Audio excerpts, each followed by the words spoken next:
In order to bring more peace in the world, develop more peace through meditation in yourself.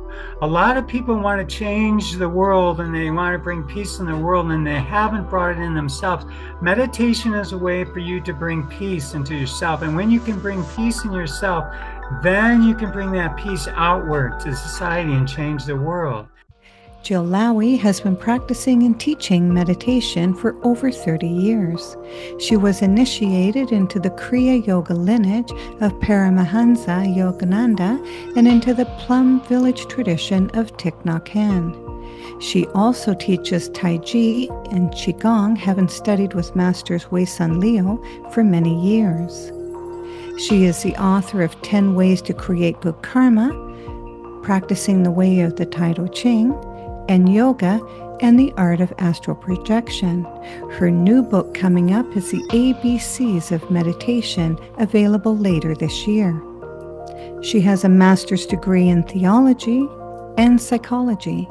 She lives near Denver, Colorado, where she enjoys hiking and bike riding. It's so nice to see you, Jill. Welcome back. Thank you. Good to see you again, Rhonda. Yes, it's so delightful. And you're anchored in so many different things when it comes to raising the level of consciousness, which I absolutely love. Would you like to talk to the audience a little bit about what meditation is and how a person would go about taking part in a meditation? Okay. Meditation, it's an interesting question because a lot of people have different ideas about what meditation is. If you look it up in the dictionary, it just says mind concentration and Yes. thinking, and it's not thinking, and contemplation, which I believe it's a part of contemplation. Yes. But there's a many part definition to meditation. I mean, it's a practice of mental focus, concentration techniques, using your breath or mantra or visualization techniques Yes. to raise your consciousness and come to peace, calm, stillness through that. And then another part of meditation is being centered in the present moment. So while you're doing all this, your thoughts, you don't want your thoughts all thinking about what's going on the next day or who's you're going to be seeing in an interview. You want all that gone and just being present in the centered moment right here and now. So that's another really important part of meditation. And then another part that's equally important is becoming aware of the thoughts. And in yoga and Sanskrit, they call these vrittis. And they're mind waves that are constantly going on in the brain. Whenever you're having thoughts, you're having a vritti. Whenever you're thinking of something, these are all vrittis. And so in meditation, you want to observe them and not get caught up with them with kind of a non-judgmental attitude. So you don't become attached to them. So that's a whole thing in meditation. It's kind of like, for analogy, consider a clear pond. And that pond is, consider that there's waves on the pond and that the bottom's all stirred up. And so you can't really see the bottom very clearly. And so, in analogy, the art of meditation is clearing the mud and all the waves that are happening on the pond, so it becomes clear, crystal clear, and you can see the bottom. And seeing the bottom gives us insight into what reality really is, our true nature. And so that's really, in a nutshell, the whole idea of meditation. And then, of course, part of it is also contemplation of the divine, higher self, whatever you want to call it, that higher consciousness, which we're all a part of. And so through becoming receptive and contemplative, attuning to that type of consciousness. So all those together are all part of meditation. So there are people who may wonder what should they do when they meditate? Should they sit on a cushion? Should they sit on their sofa? Can they do it before they go to sleep at night? Like, is there any sort of instructions around that? That's a really good question, Rhonda. And a lot of people have that when they first want to begin to meditate. And I'm of the school that you should do whatever feels comfortable. When I first became involved in meditation years ago, I went through a Vipassana program in Texas. It's part of the Goenka school. And in that program, you're required to sit on a cushion Uh-huh. for the whole program.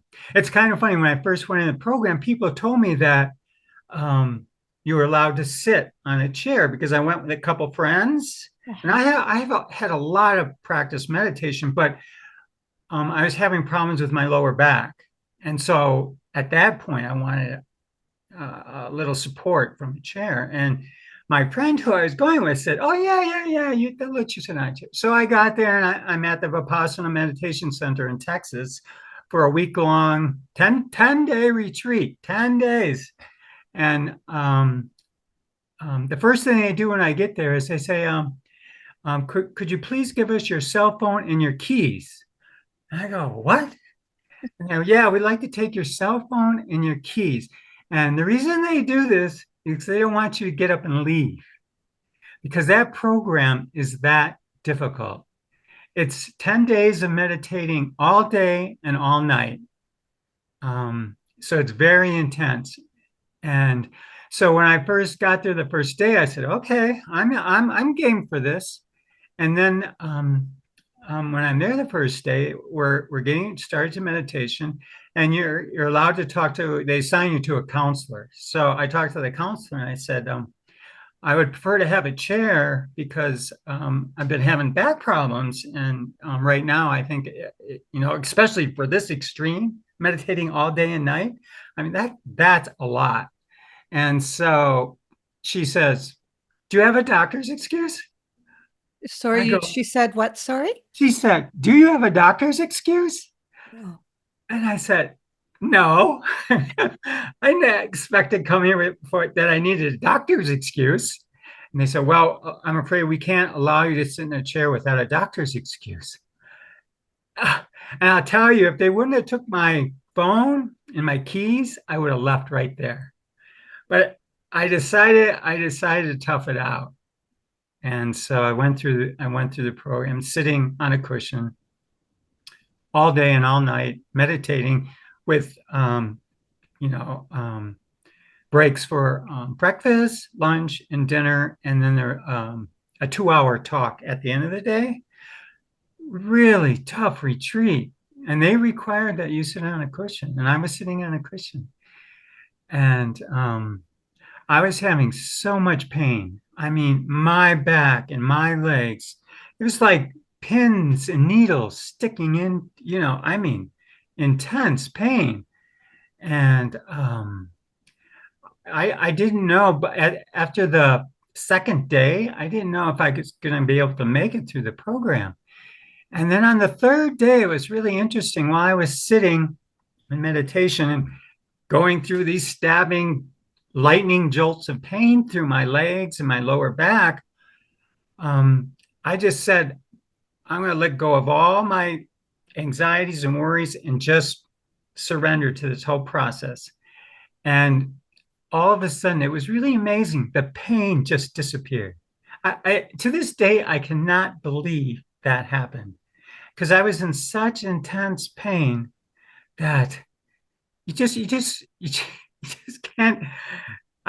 Anyway, I experienced that. It was amazing, and the pain disappeared, and I was okay for the rest of the retreat and for the rest of the 10 days. It was quite an experience. It was experience seeing that happen, watching the pain just that intense pain just disappear like that. And so it was quite an amazing retreat. And I learned a lot. But would I recommend requiring someone to sit on a cushion? No, I would never do that. And so my thing is if you're starting, you should, sit in a chair, sit in a cushion. You can do standing meditation. You can lay down. Um, and so, I recommend doing whatever's comfortable. I mean, it was my karma to do that, and I'm glad I went through it, but I wouldn't do it again. I'm just wondering, Jill, like from the time you arrived until the time you left, did you keep a journal of all of this and the process and what the benefits were from this 10-day retreat? I did keep a journal. I did keep a journal. I don't have it anymore, Yeah. but while I was doing it, I kept a journal. Because I naturally keep a journal for my dreams. And Yes. so with my dream journal, it's really interesting is I write whatever dream's happening, then I put how it corresponds to what's happening during the day, my daily events. And it's amazing the correspondence that happens between, at least for me, my dreams and what's going on during the day. And I've learned how to interpret the symbolism so that my dreams a lot of times would warn me or tell me what might be coming up next. Mm-hmm. And Well, so, Gary yeah, Locke, I kept that kind of a journal. yes. Gary Lockman has a book that he published a couple of years ago called Dreaming Ahead of Time. Oh, there And you go. yes, and so those are the things that he writes about, and it's really incredible. And I dreamt about both my children before they were born. I Oh, dreamt of, wow. yeah, I dreamt when I dreamed about my child when I was pregnant with my son, I dreamt I had a boy and he was born. And when I was pregnant with my daughter, I dreamt that I had a baby girl, and I dreamt 3 times I had a baby girl. And so, it's very valuable. And I have a lot of dreams that I know it's self-actualizing in my life, but I don't write I don't write it down. And so I so commend you that Uh, you write down your dreams, because many times do you believe that you get warnings? Like once I had a warning in a dream. Of course, I didn't listen to it and then realized the connection later. But you must get a lot of insight into dreams that benefit your reality, that people could actually take up this practice. oh, for sure. Much because I'm so good at keeping a journal. I look. The first thing to learn is your own symbols, that how Mhm. you dream, because different people have different symbols, dream symbols, and so you have to. Snow in a dream might mean that you're feeling cold to in a relationship or something, and for somebody else it might mean it might snow the next day. So it's learning your own symbolism. So when those different things happen in your dream, then you can figure out what it means for your daily life and how you can plan better. And it also can help you with the obstacles in your life because they'll come up. And if you can deal with them in your dream, then a lot of times you can take care of them there, and then you won't have to deal with them in your own life, your regular Mhm. life, your daily life. Yeah, your daily life. And sometimes before I go to sleep at night, if I'm hoping for something or looking forward to something, I'll actually murmur a little bit of that before I go to sleep. And it just seems to sort itself out the next day, Oh, very good. which is a really nice thing to look forward to as well. Yeah, definitely. Kind of like doing reflection before you go Uh-huh. to. So, do you find with meditation that it actually changes your brain in a way where you become calmer? You just seem to find an inner wisdom during the day when you've done this meditative practice, that you seem to be equipped to deal with or walk through life in a better state of mind. Yeah, definitely, for sure. I'm sure you know that. And the National Institute of Health has shown that they've done a lot of studies on mindfulness meditation, how that is so helpful in rewiring your brain and um, like activating the vagus nerve in the body, which calms, um, which relaxes your mind. It's a stress reducer, so it activates that. The studies have shown that meditation does that. It's amazing what the scientific studies have come up with, that meditation helps with stress reduction, it helps with depression, it helps with pain management, um, it helps improve your sports ability. Okay, nice. And do you, According, what's that? according to Mike Jordan. Okay, according to Mike Jordan, yes. And do you find that the longer you meditate, and I don't mean the longer time span at every sitting, but as the years go by, do you find that there is a time during there that you actually start dropping into your heart then and start having a relationship with your heart at a deeper level? Yeah, I think you do. And a lot of times that happens, at least it did for me. I had that relation just like um, with opening my heart chakra Yes. and experienced that deep love within. It was after I had gone through all this um, conflict and it came up in meditation, and that's one thing people should be aware of. Yes, yes. Is Speak to that these that. Hmm. once you go deep in meditation, when you're just practicing meditation to calm the mind, you won't necessarily go into that. But after a few years or a few months, it depends, um, you'll bump into any um, deep emotions that you may be holding within. Um, uh, the, um, they have a term for those, kind of tuning out, but they're called emotional blockages, Yes. and yoga has a term for them. And in meditation, they will come out and you might have to deal with them. Thoughts will start to arise in your Mhm. meditation that it may be very disturbing. Um, and you, at least for me, I started to feel anxious and stressed out when they were happening. And Uh-huh. until I started to deal with them, um, I couldn't, I was having such a hard time with meditation. But once I was able to just observe the thought forms that were occurring in my mind, the emotions that were coming up, and just to let them come, just accept them with non-judgment, then they lost their power. And then my heart opened up when I was able to do that. And then they no longer disturb me. And a lot of people will go through that kind of process when they start going deeper into meditation, because these blockages are there. They're buried in your subconscious, but they come out in deeper meditation.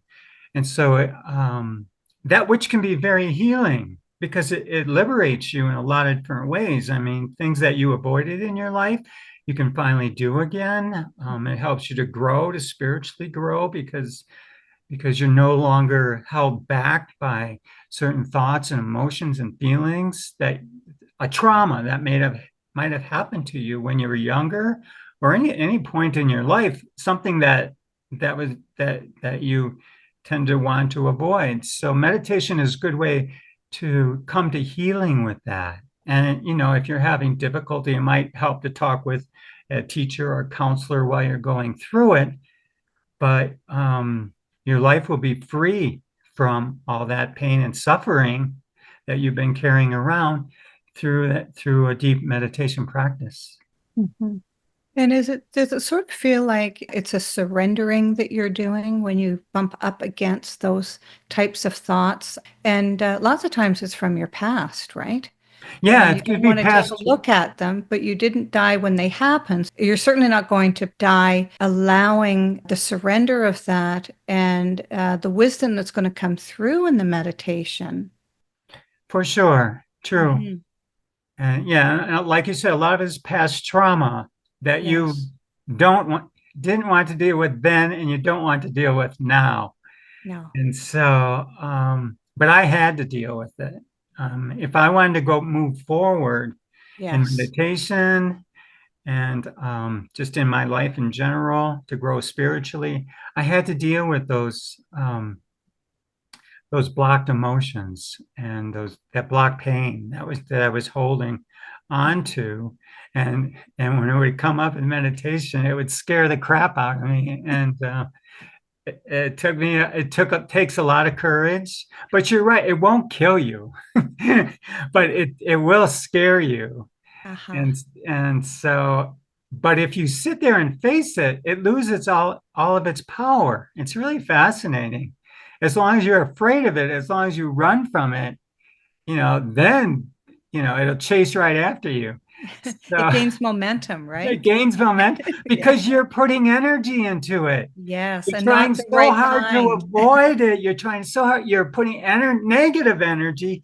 You're putting into it, so you're making it stronger and stronger and stronger. Yes. And so the way to deal with it is to face it. It's just to face it um, face the thoughts, face the emotions, and then it will resolve itself. It's amazing to go through that process to It is feel that amazing to, liberation. yeah, it's amazing to go through the process and go through the contemplation, revelation of Mhm. things Right. that's happened in your life that you just want to keep hidden somewhere. And but the thing is it ends up being a trigger sometimes when you're speaking with people or whatever. That's when For these sure. things can rear their ugly heads, and that's not when you want them to, not when you want them Exactly. to, because you're usually in public when that happens. Trying to give a speech. Yeah. So, do people need a teacher or a guru to help them with meditation, or is this something that one can do on their own? Well, a guru can be really helpful in your meditation. I have one, or I don't see him anymore, but I had one to begin with. It was kind of interesting when I was first being initiated because it was back in Chicago when I was going through Lotus Temple. And we all came for an initiation. There must have been 10 of us, and we had to come at 2 o'clock in the morning, downtown Chicago, not best neighborhood. And so we're there at 2 o'clock in the morning for the meditation and going through snow and all that to get there. And anyway, so everybody's there. It's really cool. And the teacher is sitting on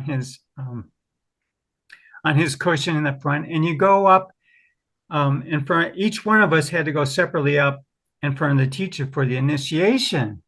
And so it was quite a sacred moment. We had meditated for an hour before this, so to be prepared.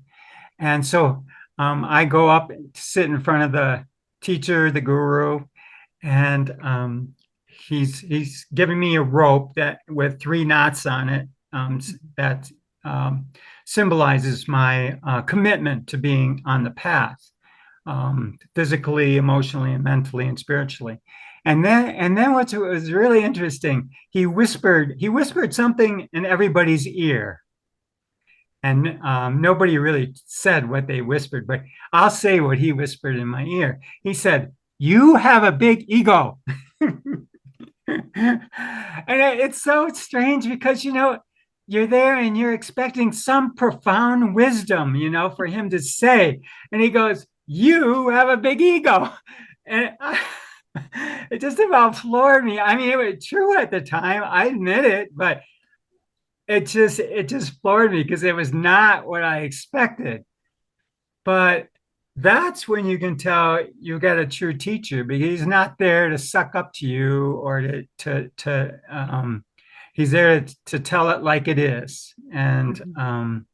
that's when you know you got a good teacher. And that's what you want in a good teacher. You want someone who's going to be truthful with you, to be a Yes. good friend to you, a good guide, not someone try to make money off you or a variety of other things. We've had so many problems in this day and age with guru abuse, Yes. and a variety of different I've heard that. Yes. Hindu and Buddhist traditions, where there's been problems with control abuse, sexual abuse to students.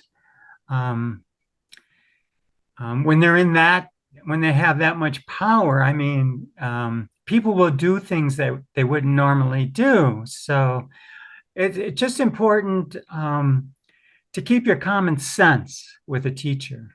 Mm-hmm. And then they can be very helpful. But you don't need a teacher. There's so much, there's so many different avenues these days. You can become involved with the monastery or spiritual circle, or even take guided meditations have really upped their game these days, that you can do to learn meditation. So you don't necessarily need a teacher, but they sure can be helpful to help you deal with certain things that may come up. Um, and they can be supportive, inspire you, and just to encourage you on the way. They can't do the work for you, though. They Some people, can't do the work. Yeah. And yeah, and the thing is about ego is a person really doesn't, I find, is a person doesn't really acknowledge that they even have a big ego, a medium-sized ego, until they start meditating and they start learning more about themselves. Is when they start to relax and realize that they don't really have to push themselves in life to get the most out of life, right? yeah, And for sure. because I don't think people know they have an ego. And so to a guru, I'm sure you didn't have a big ego, but to him and the level that you were being trained at and initiated into, that you still had some ego sitting there and he wanted Oh, to make it really big so that you would, take notice of it, right? yeah, But he wanted to see what my reaction would be. To see if sure. I'd say, Yeah. screw you.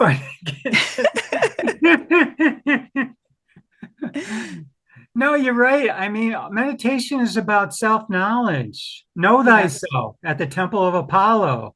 That's the whole thing in meditation, is to learn more about yourself, more of the different aspects of yourself, and to become aware of them so that you can deal with them in a positive manner and positive fashion, and to grow spiritually.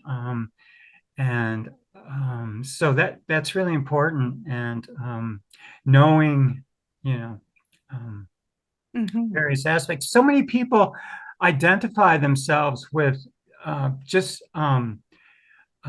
who they think they are, with their possessions, with who they Yeah. think they are, with how they look, with their body, their appearance, their Mhm. how nice a car they have, or how nice of a house they have.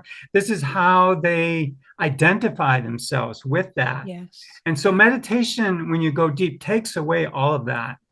It's like we're not there. There's a meditation called neti, neti, neti, and it means not Yes. this, not this, not this. And it Yes. means that we're not our body, Hmm. we're not our emotions, we're not our thoughts, we're not our cars that we drive, and we're not our houses that we live in. We're more than that. Um, um, at our very essence, we're all part of God. We're all part of the divine, and our highest self, whatever you want to call it. Yes. We're all This part of your that. yeah, your soul, your spirit. Your soul, your spirit. Right. Getting in touch with that part of you which never dies, Never dies. right? Ever. But a lot of people do still sleepwalk through life because they don't understand that their thoughts are not their reality. They don't understand that there's anything more than that. How would you recommend a person, other than meditation, what other things could a person do to sort of get out of their head and start being more in touch with the true essence of who they are and who they really came here to be? Because a lot Correct. of people, some people don't believe they've been here before. And some people may not know that they have been here many times Right. to work Right. through this. For sure.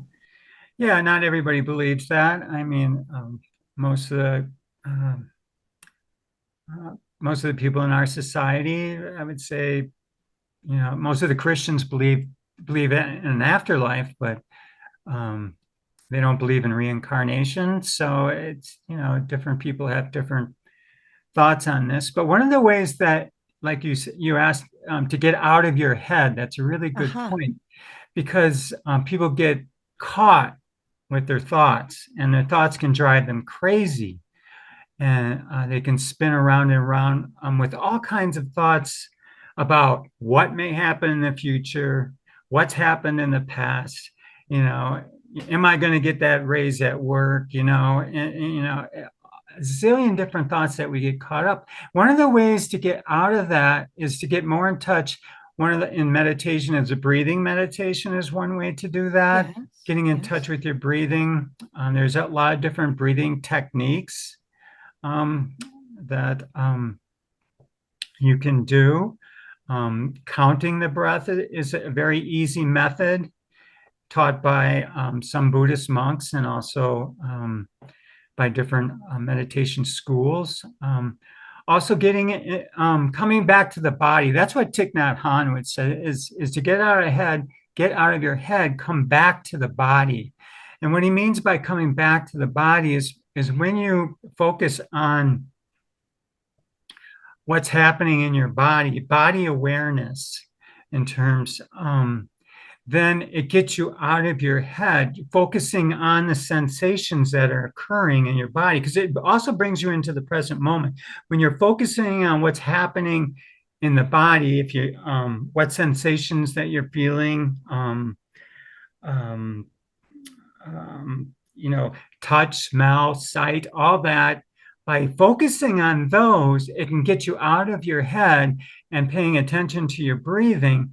And then that will help to calm you down without having spent much time in meditation at all. Just spending time paying attention to your breathing, paying attention to what you're looking at, and paying attention to what you're hearing. If you do that all at once, it'll take you right out of your head and it'll calm you down so that you can gain better perspective and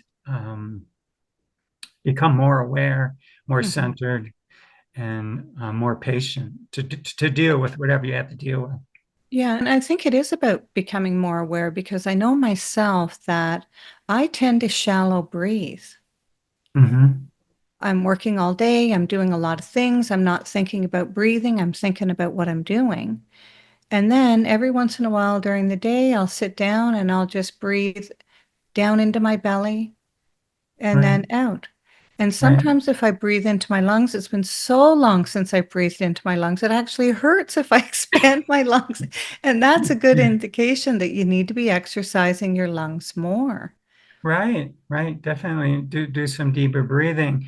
Thich Nhat Hanh would say, breathe in peace, breathe out stress, and to say that to Ah, yourself, and that can be very helpful. beautiful. Just breathe in something positive and breathing out something negative. Breathe in hope, breathe out stress. I mean, you can use different words, but Uh-huh. those words can help you focus on that feeling and it'll bring that feeling into your body. So that's a real easy practice that Thich Nhat Hanh teaches, which is a Zen meditation tradition. Mm-hmm. And so you're talking about a gentle breath in and a gentle breath out. You're not talking about taking a deep breath in and a deep breath out, or are you? Both. I mean, a lot of people recommend start with, um, 3 to 10 deep breaths, Okay. and then start doing breathing in peace, exhaling stress, breathing in harmony, and releasing pain. Whatever's going on in you Mm-hmm. is best is to take in the positive and then let go of the negative. It's an easy technique, anything to remember, and Mm-hmm. something anybody can practice, and it can help you out in a certain situation. Really good at a grocery store. You're standing in line at a grocery store, and there's a long ass line, and so you can stand there, and I do that, and stand there and watch your breathing, and then peace. It's really interesting. Peace will start to descend into your consciousness, and then you forget all about being in a long line, and all of a sudden that line is over and you can't believe how fast that line went because you did yourself a little short meditation by getting in touch with your breathing. There's there's so many opportunities during the There day. are. And I find that people in line, they're a little annoyed that they're in line. I mean, Right, right, we right. are a right now society. We And, are. and the thoughts of standing in line for 10 minutes and waiting doesn't appeal to most people. And I think the last thing on their mind would be to meditate. But I mean, when we start to do a practice of meditation daily, then we look for these opportunities that you've talked Mhm. about, that you can Right. just use that as an opportunity to breathe in and breathe out. And breathe Right. out, I'm frustrated. Like breathe in peace and breathe out, I'm not frustrated anymore. Exactly. I mean, take the practice that you're doing and bring it into daily life, into your day, and use it, and and help to improve what's happening, around you and Yeah. within you. I mean, look at the road rage these days. If you could just, instead of reacting like that, learning to uh, not react in that manner. If Mm. someone cuts you off, instead of getting automatically pissed off, which most people would in a New York minute, as they say, um, Yes. instead of doing that, respond with wisdom and say, "All right, big deal. He cut me off. It's not the end of the world. So what?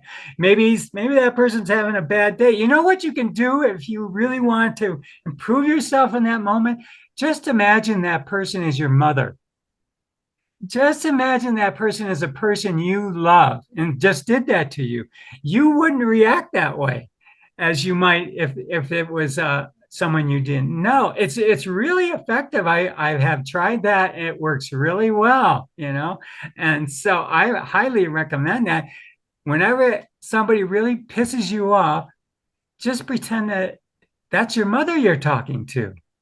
And it will totally change because you're bringing the heart chakra. You're bringing your heart chakra involved, and that'll change the whole situation. You won't react that way because, I mean, maybe some people would. Maybe their mothers weren't that great, but most of us, if you imagine your mother, it will change the way you react in a situation, and it's so much nicer, so much healthier, so much less stress when you don't react negatively in a situation where someone might do something to you. It's one of my teachers said, a monk can go up into the mountains and get really peaceful in meditation, but there's nobody there to disturb them. And so their quality of their meditation is when they come back into society and they get on a train and one of the passengers kicks them in the butt and see how they react, see if they really have the patience that they developed in their practice. So daily life will test you on that. Hmm. And the thing is that when you get angry with the person who's driving erratically or cutting you off or, things like that, you're Mhm. dumping really bad chemicals into your body. Oh, for sure. And those chemicals are the same chemicals that start deteriorating your body and can cause heart attacks and all sorts of things. And so that person is just really not worth it because whether it's you or somebody else behind them, they're still going to act the same way. Nothing, no behavior you have, nothing that you're going to do is going to stop them, help them, because they're triggered. Trigger, right? Very good point, Rhonda. That's very good. Yeah. Health-wise, it's not good for you. It's very harmful for your health. The stress, can produce, like you said, heart attacks and um, high blood pressure and stress, Yeah. and it's not worth it. It's not worth it, no. No. And yeah, and so, lots of times I find that we may fret about, stress about things that we just have no control over. And I find that meditation, and let me know if you agree, that when you meditate on a daily basis and when you're in touch with what's good for your body, which means not raising your blood pressure, is that you let a lot of things go. Right. You do let a lot of things go. Uh-huh. And that's really important in the Taoist tradition. It's not what you gain in meditation; it's what you lose. And I It's think not they what you, it's not what you, gain in meditation, it's what you lose in meditation. And you ah, lose the anxiety, you lose the stress, you lose the negativity that you carry around, you lose the suffering, as the Buddha would say, and you're at peace. When you lose all that peace, you just become peace. mhm, And so, because we're naturally, according to many spiritual teachers, naturally we are at peace deep inside, but we've covered it up, layered it up with societal conditioning, how we've been raised, how we see things, and that conditions as to how we react and respond in society, how we view everything. And so a lot of it is unlearning all that conditioning and trying to see things how they are more clearly. Clarity is one of the things we strive for in meditation. mhm. And can you speak to us about energy? Because I find that sometimes you only have to look at a person and see that they are not approachable. You only have to look at a person and see that they're approachable. And nobody said anything. I know it has to do with body language, but I think Mhm. there's another attribute there. It has to do with energy. Yeah, I think I would agree with you. Subtle energy, and that they put off, they call it a vibe that Yes. you can Okay. pick up on. You can pick up on Yes. a vibe, a level of frequency. A lot of teachers will talk about different people being at different frequencies. Yeah. And so some people have this non-approachable vibe going on that's not friendly, and you can see it a mile away. And so it just shows what's going on within them, that Mhm. level of frequency. So a sensitive person, not everyone, but a more sensitive person will pick up on that. And Yes. it's like, whoo, stay away from that person. Yeah, and sometimes I find that the person that appears to be locked up and shut up and unapproachable are the ones who need someone to speak with them. And I have found over the years that when I have talked to those people, what they're carrying around is unfathomable, what's going Mm, on in their life. right. And they have learned to develop this shield because they've been hurt so much, or if they've been through so much, whether it's death or whatever it is, death of other people, death of people that are close to them, Mhm, mhm. and some people may even utter the words, why is this always happening to me? Right, So is it happening to them because they're encouraged to grow more in this lifetime? Or does it happen to them because they attract it to them because of the energy that they are emitting day in, day out? right. Definitely a little of both of them. And also that thought pattern, when you're saying something negative like that, then you start to live that thought pattern, and then things start to correspond to that thought pattern around you. Yes. It's kind of funny, like if I get in a bad mood, things around me will let me know I'm in a bad mood. I might hit the chair, or Yes. or something like that will happen, or my Paul will react to me and say something. And so what things around me usually react to confirm the mood that I'm generating. But for Oh people my like that, the goodness. best thing you can do is to send them love and Yeah. Yeah. through your heart, because Yeah. there's not. Um, that's what I do. If they say something, I don't even take it personally, because how deep pain they might be going through. So I just silently send them um, Yes. And peace, so, blessings. yeah, and some people don't realize how valuable that is. Hmm. Sending good energy to somebody, whether you can see them or not, Right. sending love to a person from one human to another. to help them because you see that they're in pain. And sometimes we don't realize that our energy is far outreaching and reaches that person. And all of a sudden they walk by you and they just kind of look at you and have a smile because Right, they right. felt it. Yes, yes. I did this practice where I would walk around there's a lake near Yes. the back of our condo. And I did a practice for a while where I would smile at every person that I met going around the lake. And when I first started walking on the lake, nobody smiled. Nobody smiled at all. And so I want to see if I can change this. So I would go around the lake and I would smile and say hi to every person. And I didn't care if they said nothing back, if they didn't smile back. I didn't care. I just did it.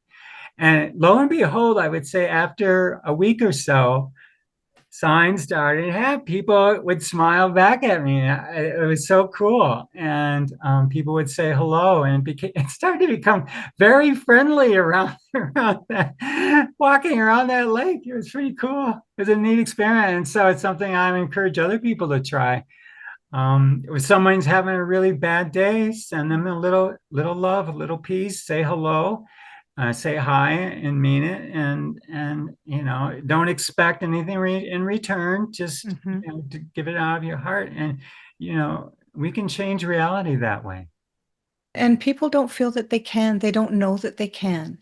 They don't Right. know, like, it's such great teachings for everyday life is Hmm. to smile at a person who seems to be down, or just smile at everybody, be courteous, and, things like that. And then people go home that night and they don't know, you don't know if they're going home to a bunch of kids. And when they're Right. treated kindly during the day, they're more apt to be more kind at home. It changes their Right. day, right? Right. Right. Very good. I mean, it's like um, Tara Brach once said that you don't know. Consider this person was going through the woods, and all of a sudden he found this vicious dog, and was very frightened of it. And but then he later heard from some other people that that dog had been beaten, abused, and that's why he is that way. And so the person was able to, with that understanding, was more Mhm. sympathetic, more empathetic in terms of their, and didn't wasn't afraid of them or angry at the dog for doing that. But it's the same thing what you were saying. You don't know where that person has been Yes. and what they're going through. Hmm. Yeah. And some people cover their pain by shielding other people, Hmm. and other people do it with anger. They do it with a weapon. They do it with a car, which Right, cars are now become weapons, really. for sure. They can be. And Road rage. yeah, road rage. And that's Road what it rage. is people start using their cars. Like I've had people like cut in front of me because they didn't think I was going fast enough. Like it's but I think of that person and I think how their lives must be. And they may not have control over their lives, and that's where they can exhibit control is by wanting to scare somebody on a road where you can't Mhm. reach them really. Right. It's hard to write down the license plate number when you're driving. Well, isn't it? It's so much better when you can do that. Ajahn Brahm calls it having a Teflon back. It's like you Okay. let things roll off your back that way Uh-huh. instead of letting them get to you and bother you.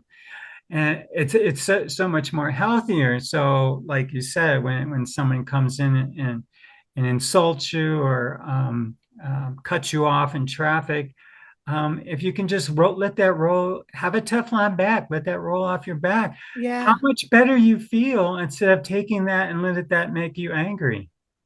Yeah, What you're it's doing is you're letting it destroy your peace. You were yeah. in a state of peace before that happened, and then you're letting that event destroy your peace. And Mhm. you don't have to do that. You can just let that situation go. Yeah, you don't see it as an invitation. Right, right. Just See it as an invitation to be more kind. yeah. And what I mean by that is an invitation to change your state of being, Hmm. right? And Right. because a lot of people will then react to that and then change their state of being for the whole day, and then they'll take it out into with their friends. They'll talk to their friends about what happened and all of that, and just put a lot of energy.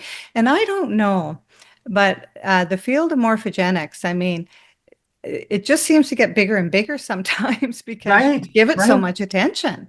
Right, exactly. Because you're right. You're putting energy into it, like you were just saying, looking at energy dynamics. You're putting energy into that situation, and you're putting negative energy into that situation. So it just grows and grows and grows. They see that same kind of thing in group dynamics, like in the old mob lynching. People, and so people will do things that they wouldn't ordinarily do Yes. because of that type of group energy dynamics that's Yes. going on. So Yes. you don't want to get hooked into that. And because it'll No. pull you right if you let yourself, it'll pull you right in. And so Yes. it's good to learn not to get hooked into it. Pema Chodron did a whole thing of not getting hooked into negative energy that other people are putting out. And you know, um, Hmm. to generate. And yeah, Yeah. and sometimes during meditation, you'll feel energies above your head, and there are energies above your head and above your crown chakra. And do you recommend that if people are going up that way into those types of energies, also should, for instance, make sure their heart is activated as well, so that there's a balance between their body and the energy above their head? Yeah, I think it would behoove them to be just to make sure that their heart is open before they do higher practices like that. Those are different Kundalini energy practices, tantric meditation practices that are in a lot of different traditions, where you try to raise the energy up your spinal column, the heart chart, and up to your Sahasrara, um, the lotus Uh-huh. above your head. And it's the energy is wonderful. Because when I meditate, I hang out there, and it is so blissful. And so, but that's not something you'd want to be doing in the beginning in meditation. That's something that usually comes a little later, and Yes. clearing the way for that to happen. Um, um, St. John the Baptist says you got to clear the road straight before yeah, the energy can raise to the Christ center or the Christ chakra or whatever you want to call it. Mhm. But there's a little cleaning that has to go on.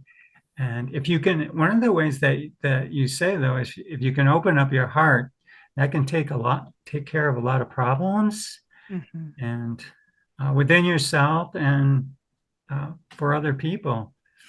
We Mhm. did a group meditation. Have you ever heard of the power of eight? The power of eight, yes. Yes. Um, I did that with a group for 8 weeks, Uh-huh. and raising that level of love energy that you send. We would meditate while we practice, and then everybody would pick someone that they wanted to see healed, because meditation is really good for Oh, yes. healing yourself and healing other people. And with the group of eight practice, we would practice sending healing, loving energies to people who are having health difficulties. And it was amazing, the results of that, seeing people get healed. And there's also a kickback effect that she talks about. And that if the person who is sending out the beautiful healing energy, a lot of times will get healed themselves. So she said that it was very interesting that the research and statistics that she did, that she came up with some really amazing results. And so it was a very interesting practice, but it also shows the power of healing with Mhm. meditations. So they can be very helpful for people. Now, was it group healing or was it individual healing in the group? it was people would choose somebody in their life that Oh, for us to send. They would describe them to us, and then we would all meditate for a bit and then send together the healing energy to them. mhm. And so it wasn't within our group that we tried to heal. It was people outside the group. But the thing is that when people did that, people within the group would also find healing to things that were bothering them. Yeah, So they weren't looking for it, but no, it would happen. but it's that healing energy, Yeah, it's that healing energy. right? Which is Yeah, is love, love. right? Yeah, it It's comes just down to that. sending love Right. and healing energies to people, Yeah. and people that you are not in the room, people that you don't see, Right. right? It even Right. helps that, right? Definitely. And so distance does not really affect the love that we can send, because love can be sent at a distance. Healing can Yeah, be sent at a it distance. transcends space time, like It tran consciousness it transcends space transcends time. space and time. Right. Those are the exact words I should have used. Yeah, it Yeah. can. And so our consciousness transcends space time. Our consciousness does. Yes. Yes. Yes. So we have a lot of power as a human being, and most people don't realize that we do. We see that power when people are angry because it's more demonstrative than the love power that you're standing in line and you're just at a grocery store, for instance, like you talked about, and you are loving yourself, you're opening your heart, and people start responding to you.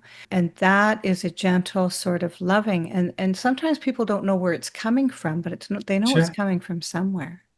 Right. And if I think that if humans would learn these practices that you're talking about, to first help themselves and then see how that affects and changes their lives and the people that are in their lives, and those people that may have been difficult might just smooth right over, because it's what we do to change ourselves is what helps the rest of the world. We can't wait for other people to change themselves. Right. Right. We die Right. trying, and we do, It- and people do die trying.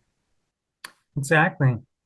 I was at a sangha, a Buddhist sangha, for a while. That I went to many years, in the Thich Nhat Hanh tradition, and there was a woman who did not like me there. I was over vocal, and she did not like me, and I would say hi and stuff, and you know, she could hit She's me with a threatened. She's threatened by you. if she could hit me, she would.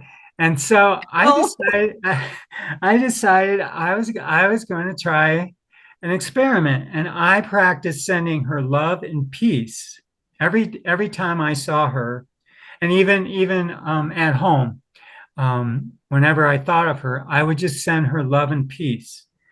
And within I would say 2 weeks, her attitude just changed. It was really amazing. I mean, I was sitting down, and we were doing some chants, and I looked at her and I said, "You chant very nicely," and a big smile came to her face, and our whole relationship changed. We actually became really good friends. good. It's Nice. so Yeah. weird, and so It's just the power of love. It's just yeah, loving people. And the yeah, people that are most angry are the ones that need it the most. And it's more difficult. It's harder for people to even want to even try. So the true. fact that you were trying, not only trying, but even when you weren't with her, you were sending her love is just Uh-huh. amazing. Yeah, Did you like your experiment? I did. Yeah. I thought it was real. I didn't tell her, No, but of course not. She's not going to listen to this podcast. and no, she won't. No. But it was amazing, and I find that it works, and Yes. and people out there should try that. Try Yeah, it with people you don't like. Change the world, because try it, give it an honest try, see yeah, if it works. yes. May take a few times but it's Don't a give it's up. amazing practice. Yeah. Yeah. Yeah, that's right. Is there anything else that you'd like to talk about, Jill, before we wrap up the show? Just one thing. Yeah. In order to bring more peace in the world, develop more peace through meditation in yourself. A lot of people want to change the world and they want to bring peace in the world and they haven't brought it in themselves. Meditation is a way for you to bring peace into yourself. And when you can bring peace in yourself, then you can bring that peace outward to society and change the world. And so, don't be like that person. I want everybody to be at peace or I'll knock their heads in. That's not the way to do it. And so learn to develop peace within yourself with meditation, and then give that peace outwards and help to change the world, change society. We need it right now. Yeah, we can change the world one village at a time, Exactly. one person at a time. One person at a time. Yeah. Definitely.